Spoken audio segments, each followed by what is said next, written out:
തിരുവിതാംകൂറിൽ അടിമക്കച്ചവടം നിർത്തലാക്കിയ ഭരണാധികാരി ആര്? ഉത്തരം റാണി ഗൗരി ലക്ഷ്മിഭായി. അടിമക്കച്ചവടം നിർത്തലാക്കിയത് 1812 ഡിസംബർ 5-ന്. തിരുവനന്തപുരത്ത് നക്ഷത്ര ബംഗ്ലാവ്, ഗവൺമെൻറ് പ്രസ്, മൃഗശാല, കുതിരമാളിക, തൈക്കാട് ആശുപത്രി എന്നിവ സ്ഥാപിച്ചത് ആരുടെ ഭരണകാലത്താണ്? ഉത്തരം സ്വാതി തിരുനാളിൻ്റെ ഭരണകാലത്ത്.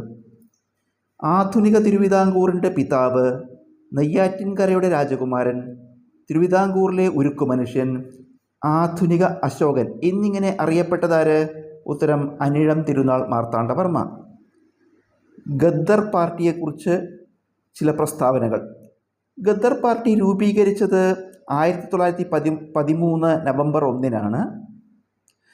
ഗദ്ദർ പാർട്ടിയുടെ ആസ്ഥാനം അമേരിക്കയിലെ സാൻ ഫ്രാൻസിസ്കോയാണ്. ഗദ്ദർ പാർട്ടിയുടെ സ്ഥാപക പ്രസിഡന്റ് സോഹൻ സിംഗ് ഭക്നയാണ്. Ghadar party Pacific Coast Hindustan Association എന്നും അറിയപ്പെട്ടു. വനനശീകരണത്തിനെതിരെ ഉത്തരാഖണ്ഡിൽ ആരംഭിച്ച പ്രസ്ഥാനമേത്? ഉത്തരം ചിപ്കോ പ്രസ്ഥാനം. ഇത് ആരംഭിച്ചത് 1973-ലാണ്. ഇത് ആരംഭിച്ചത് സുന്ദർലാൽ ബഹുഗുണയാണ്. ചിപ്കോ പ്രസ്ഥാനത്തിൻ്റെ സ്ത്രീകളുടെ നേതാവ് ആരാണ്? ഉത്തരം ഗൗരദേവി. ചിപ്കോ പ്രസ്ഥാനത്തിൻ്റെ മറ്റൊരു പേരെന്ത്?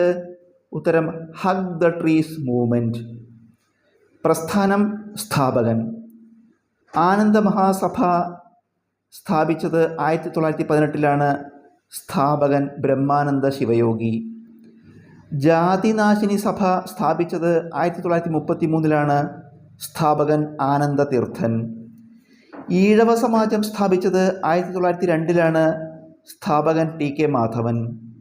മഹാ ഈഴവ സംഘം സ്ഥാപിച്ചത് 1896-ലാണ്. സ്ഥാപകൻ ഡോക്ടർ പൽപ്പു. സാധുജന പരിപാലന സംഘം സ്ഥാപിച്ചത് 1907-ലാണ്. സ്ഥാപകൻ അയ്യങ്കാളി. സമത്വ സമാജം സ്ഥാപിച്ചത് 1836-ലാണ്. സ്ഥാപകൻ വൈകുണ്ഠസ്വാമികൾ. ഇസ്ലാം ധർമ്മ പരിപാലന യോഗം സ്ഥാപിച്ചത് 1918-ലാണ്. സ്ഥാപകൻ വക്കം അബ്ദുൾ ഖാദർ മൗലവി. മലബാർ എക്കണോമിക് യൂണിയൻ സ്ഥാപിച്ചത് ഡോക്ടർ പൽപ്പുവാണ്.